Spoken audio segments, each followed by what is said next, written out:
오늘은 전남 목포 지역 기독교 역사를 돌아보려고 합니다. 목포 기독교 역사는 목포를 넘어 전남 기독교 역사의 시작인 만큼 그 가치가 주목받고 있죠.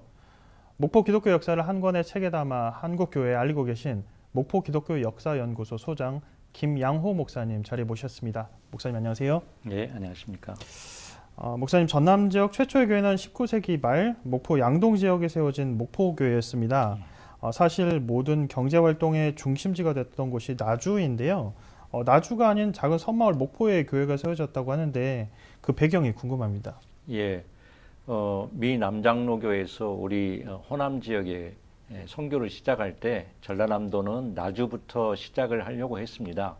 유진벨 선교사가 와서 나주에 복음을 전하려는데 당시 초기에 나주 지역 사람들의 그 거부가 상당히 심했지요. 그런 와중에 목포가 개항이 되었습니다. 개항이 된다고 하는 것은 외국인들이 살 수 있는 좋은 여건이 되는 거지요.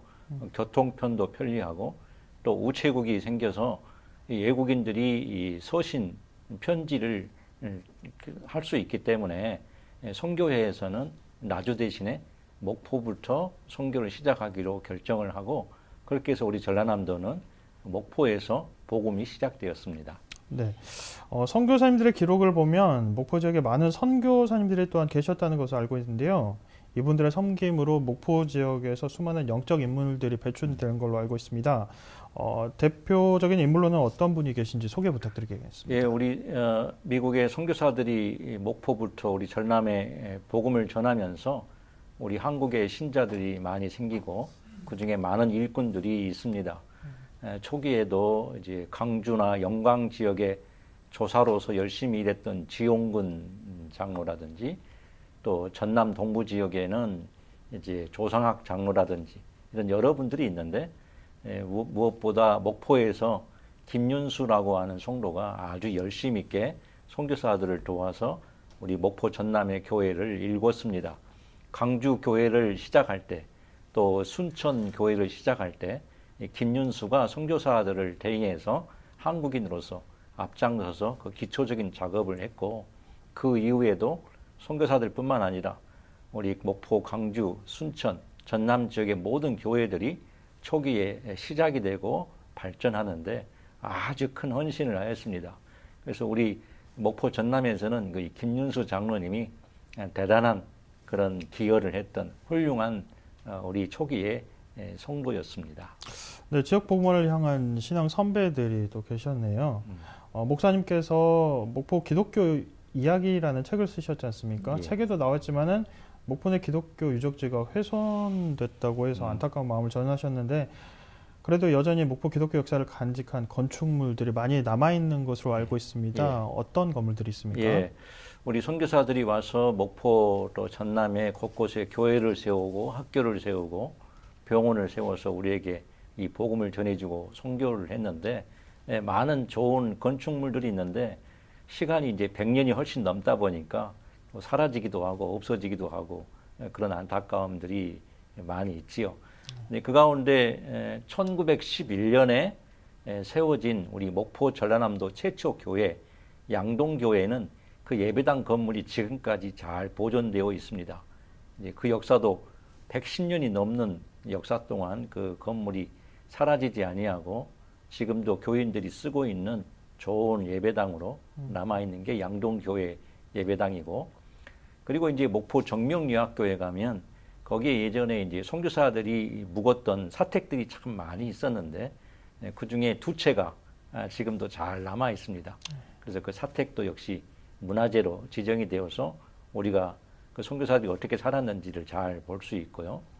또 재미있는 거는 목포 근대 역사 거리에 가면 목포 일본 교회도 있습니다.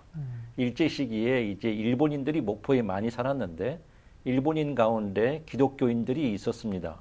그 일본인 기독교인들끼리 자기들끼리 모여서 예배하던 일본 기독교회가 있었는데 그 건물도 지금 남아 있습니다. 아마 우리나라에 일제 시기에 세워졌던 일본 교회 건물로는 유일하게 남아 있는 건물 아닌가 싶고요.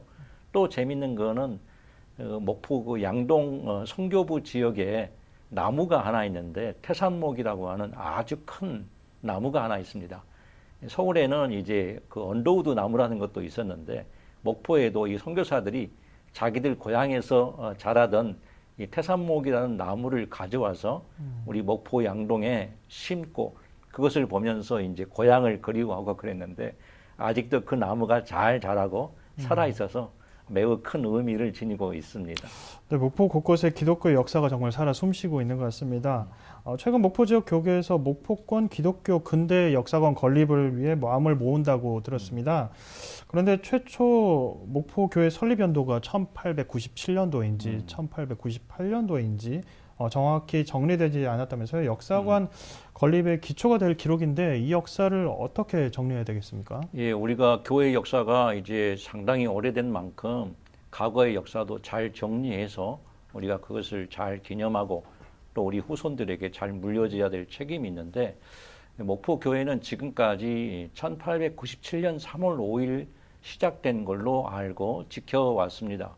그것은 이제 과거 일제 시기에 일본 사람들이 썼던 기록에 근거하여서 우리가 그때 당시로서는 잘 검토하지 않고 고스란히 그렇게 알고 지내왔는데 최근에 많은 사료들이 발견되었습니다.